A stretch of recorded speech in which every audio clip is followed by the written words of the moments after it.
How would you suggest people, anyone listening, that they keep their authenticity while still augment their intelligence using this new silicon-based life form? AI will come up with a perfectly acceptable plot because it's copying plots. Why would I get AI to write it for me? What's the fun in doing that? What happens when the mind that created Shazam decides to put its magic into creating killer crime novels? This is a perspective on artificial intelligence that I'm so excited to have a conversation around. Today I have the phenomenal Ajay Chowdhury. That's the right way to say his name, by the way, not AJ. And he has lived in two different worlds, high stakes environment of tech startups and the brilliantly creative world and landscape of creating best-selling novels. Hey, it's Ronsley. Welcome, you AI geek, to Amplify AI.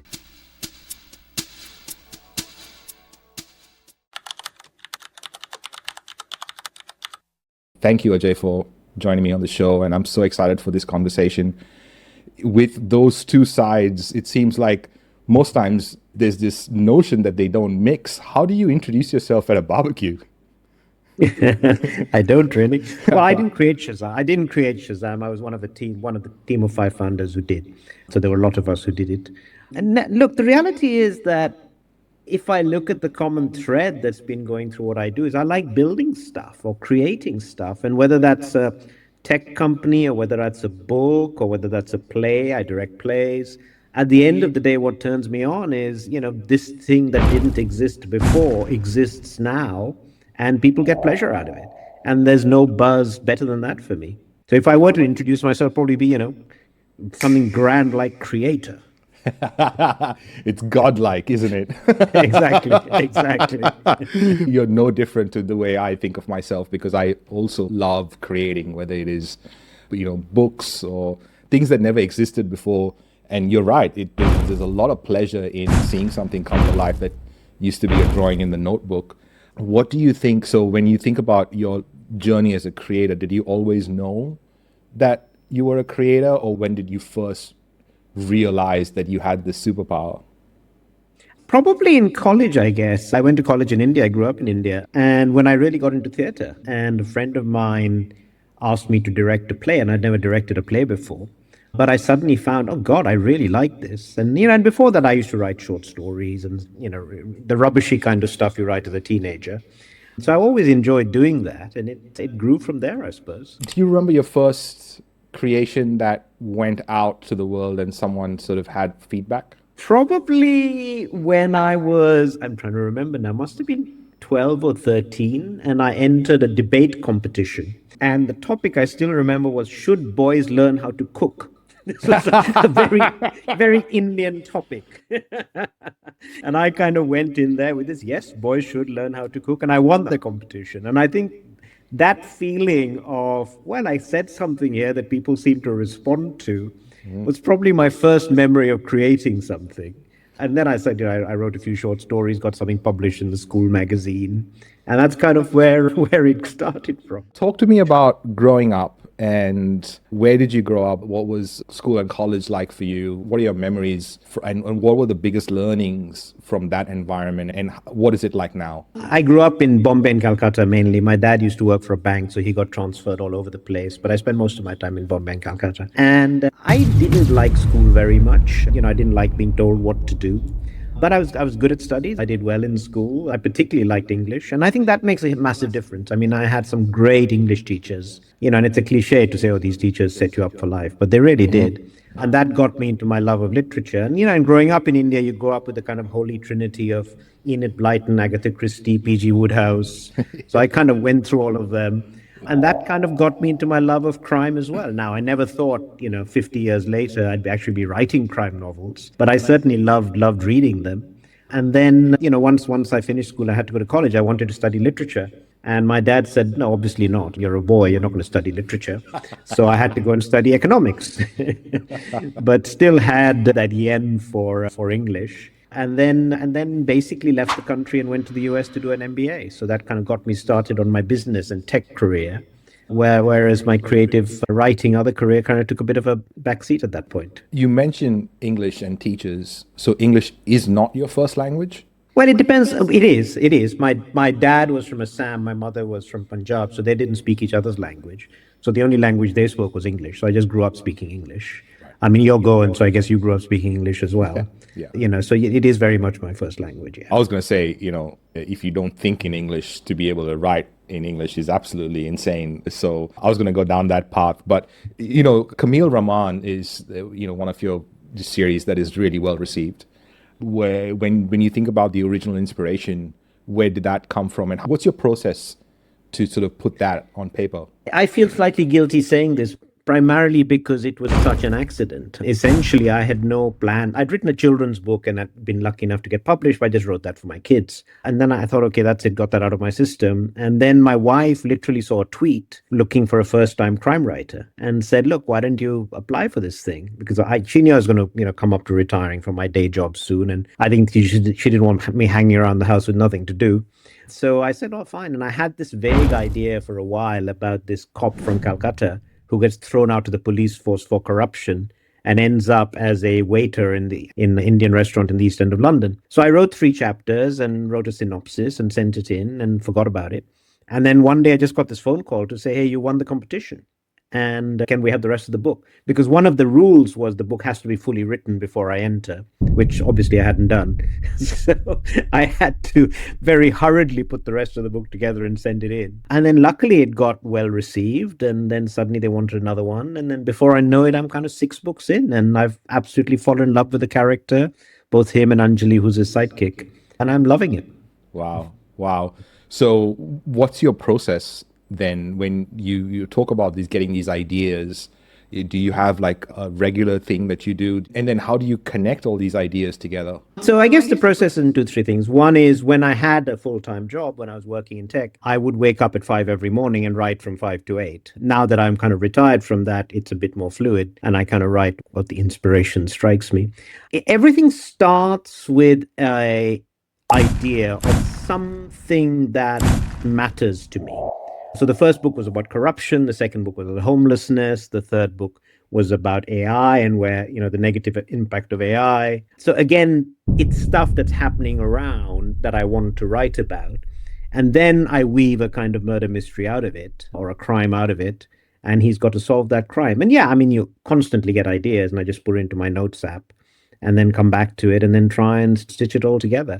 I am very much a plotter. I need to plot it out. I need to know the whole arc of the story first, and then I kind of put the flesh to the bones. Do you follow the same arc all the time? Do you have different types of arcs that you do? Is there a way to, because I definitely want to get into the detective and that part about AI and, government surveillance, but I just want to touch on this arc of a story, which is so important. And, a lot of us could use your thinking around that, not only for writing a book, but even for writing a post or writing an email or writing something that is really valuable to trying to get your point across. Well, there are 2 arcs that I write to. One is an overall arc of Kamil and Anjali across multiple books. Now, I don't know when the series is going to end. There are 2 things happening. One is Kamil's development as a person. He starts off in The Waiter as, being completely broken by the fact that he's had to leave the police force. He's working a job he hates. But he grows from that. And over the multiple books, he grows in confidence. And he starts realizing that the world doesn't work the way he wants it to work. In one of the books, Anjali has a really nice line where she says, Kamil tries to do the right thing, but he doesn't always do the thing right. And I think that sums him up perfectly, which is, he's always trying to do the right thing, but he messes it up many, many times in trying to get there. So over multiple books, that kind of develops. And then within each book, clearly there's the arc of the story and what happens within that story. And it's pretty traditional in some ways. And I always start with a crime that has occurred. Somebody has killed someone, for instance, and I start with who is this person? Why have they killed that person? What happened? How did they try and cover it up? And once I've got the heart of that, then I work out to say, okay, when they tried to cover it up, this kind of went wrong, etc. And then Kamil and Anjali have to come in from the outside of seeing the things this person has tried to cover up until they get to the heart of the crime. So that's kind of this inside out and outside in process, which kind of makes the book work. And they're quite funny. I mean, I like jokes. And Kamil is a fun character. He's kind of sarcastic and sardonic and makes jokes and doesn't take himself too seriously. They're good fun to write. And Anjali does these great t-shirts, which I absolutely love. One of my favorite ones that she's got on her t-shirt is something I actually heard someone say once, which is hope is just postponed disappointment. I think that's such a good line. That's so good. I actually I love how you describe them. Like they're actual people that you know so well. Obviously, you've written so much about them. It feels like you just refer to them as people that are just around you. Let's talk about the detective because that whole AI piece is quite fascinating. What was your initiation into the artificial intelligence world? So that started at kind of the other side of my business, which is I've been in tech for 20, 30 years now. So I understand startups. I've been CEO of a number of startups. So setting something in the startup world made a lot of sense to me because I could rely on stuff that I knew. And I'd been working with AI for a number of years as well and was pretty amazed with, the as everybody is, with the kind of revolution that's happening in the AI world. And Detective was now, what, 3 or 4 years ago, maybe more. Now, I've got another book coming out next year, my first standalone book, which is about a billionaire weaponizing AI. And that's, again, been a lot of fun to write because AI has moved on a lot since The Detective. So it's been fun visiting it and saying, okay, where could it go from here? But that's kind of where that came from because I wanted to write something in the startup world. And the final piece was my books are setting in the East End of London in Brick Lane. And that's also become a hub of the startup world in London.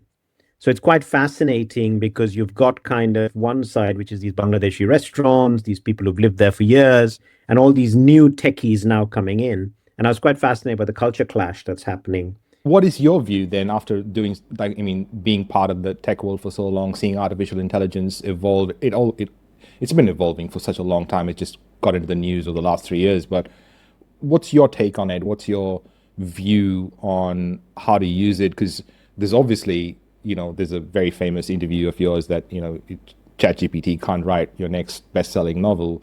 But I'd love to get an overall view before we start diving deep into what AI can and can't do. I think it is one of the seminal technologies that is going to fundamentally change the world over the next 3, 5, 10, 15 years.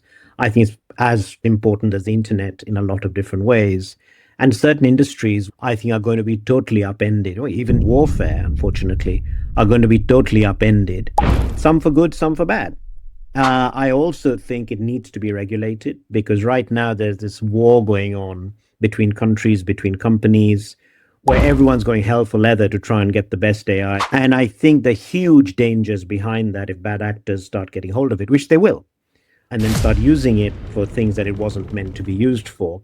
Unfortunately, there doesn't seem to be any signs of regulation from the US and China, which are the two main countries driving it. And that's kind of partly what my standalone book is about. When it comes to writing, I think it's quite fascinating because clearly, people are using it to write emails, they're using it, kids are using it to write essays. When it comes to writing novels, I think you need the core human inside you to come up with the true humanity of a novel because people don't just read my novels for a plot or a story, read it because they fall in love with the characters. That's why I read a lot of books. And I don't think AI can do that. I think AI will come up with a perfectly acceptable plot because it's copying plots, thousands and millions of books out there. But I don't think it can create real human characters. And and people know when that's fake.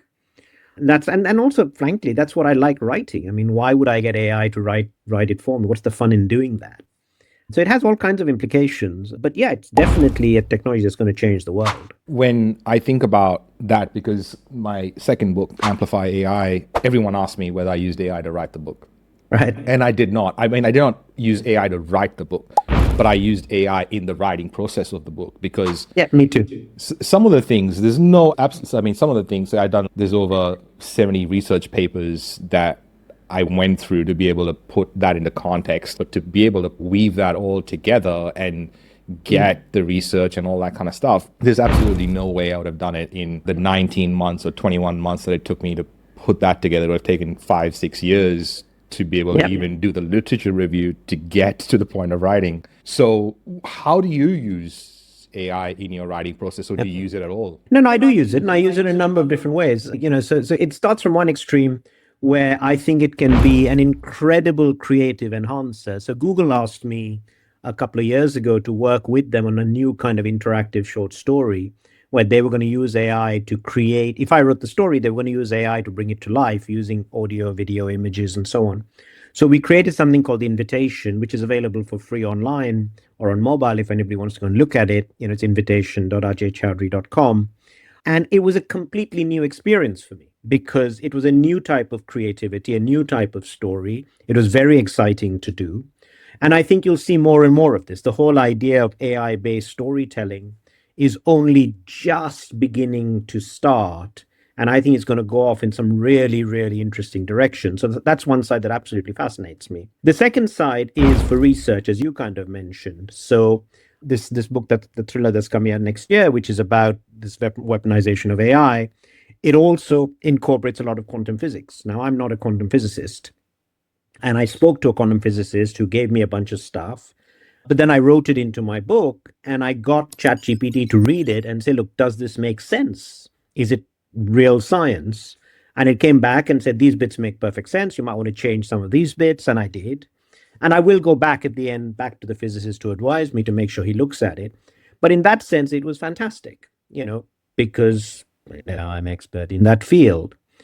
The third area I find it really useful is for feedback. It can be a surprisingly good editor. So if you kind of upload something and ask for feedback and ask for honest feedback, it gives you some pretty good feedback saying, look, this bit doesn't work, this bit might work. Now, my real editor does a much better job, but she's not available 24/7. So if I've written a chapter, but I'm feeling something's not quite working here, it's good to get that feedback and say, okay, I can work on that. And I guess the final bit is just nuts and bolts stuff. I mean, just like you use spell check or grammar check, I found it quite useful. For instance, I wrote a chapter a couple of weeks ago, and I wrote it in the first person present tense. And I thought, I wonder how this would sound if it was third person past tense. Now, I could have gone in and changed all the I's to he's and but I put it into ChatGPT, changed it, I read it, and this doesn't quite work. So I just went back. It just saved me a bunch of time. So I think there are lots of ways you can use it, which just enhance your creativity and your productivity. You spoke about a few ways that we can use it. I mean, I want to talk about the intersection of creativity and augmentation of intelligence. Mm-hmm. So you briefly touched on that point about quantum physics and not being in the field, and as a result, you have an AI that can explain to you in a way that allows you to write coherently, I suppose. When you think about the augmentation of creative and authentic viewpoints, how would you suggest anyone listening, that they keep their authenticity while still augment their intelligence using this new silicon-based life form? Ultimately, let's talk about novel writing, for instance, because that's what I know best, but I think it holds good for creation of music, creation of art, creation of whatever. Ultimately, it's got to be something you want to say in the words you want to use and communicate in the way you want to communicate it.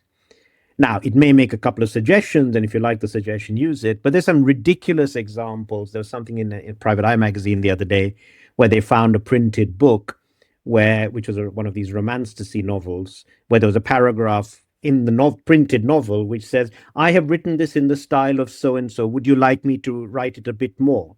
So somebody obviously has copied and pasted it straight from ChatGPT. No editor had picked it up. They published it. Now, that's just ridiculous. So I think it's ultimately got to be your soul coming out in what you're saying. But if it can help you form your words better, or just as I might use a synonym finder to find synonyms for words, in some ways it's like that. A grammar checker, a spell checker, I don't see problems with any of that. I do see a problem when you say, write this for me, and then it writes it for you. Because then, as I said, what's the point? The fun is the writing. There's this talk a lot right now about AI slop and the content just being put out, the M dashes everywhere. And I feel like we, in general, are maybe catching the bull by the tail and going, okay, let's just put stuff out there because someone's told me the content needs to go out. But there's obviously another way to do that. And, when I listen to you and your reps of being able to, keep stories and the plots and hold them. What I wonder is, do you have any suggestions for people that have not, put their voice out there as much, but they can start to have a few habits here and there that allows them to capture their authentic voice in some way, and then potentially use AI to help them actually publish it? So one of the things I use is a little algorithm where I talk about the 5 Ps. And when I'm writing, I look at the 5 Ps. So the first is plot. I write crime novel. So the plot is paramount. You want something that's a really good plot that, people go, oh, I want to know what happens next here. The second is people, which is, as I said, it's about the characters. You want to fall in love with the characters. You want to care what the characters do. I mean, I discovered the books that I like the least is where I generally don't care about the character. I don't care if they live or die. I'm not invested in them. If you don't care about the characters, it's very hard to get any further. The third for me is pace. Ultimately, again, if you're writing a crime novel, you want that pace. You want them to turn the page to say, what happens next? What happens next? Someone like Lee Child is an absolute master of pace. He just keeps you going. I mean, his plots are all identical. His characters are all identical, but he's an absolute master at keeping you reading. The fourth for me is place, which is, I set my things in the East End of London. I've just The Shadow, which came out this year, was set in Bombay. So bringing the place to life really is something that I like doing a lot. And then the final is the hardest one, which is prose, which is just writing well. So someone like Stephen King, who I think is a brilliant writer, writes really, really well. There are other writers who I love reading. I won't name their books, but they don't write particularly well. I'll name Dan Brown. Dan Brown he's got real fun plots, great pace, but man, he doesn't write particularly well. So when I write, I try and see these 5 things, and it feels a bit formulaic, but it kind of works for me. Hey, AI Geek. Thanks for listening. Your job doesn't stop here. I want you to lend your voice to the conversation. So you can join those conversations, discussions, new trainings, new recordings, and the rest of the AI Geeks by going to amplifyais.com. Also, share this podcast with a friend, another potential AI geek. Until then, much love.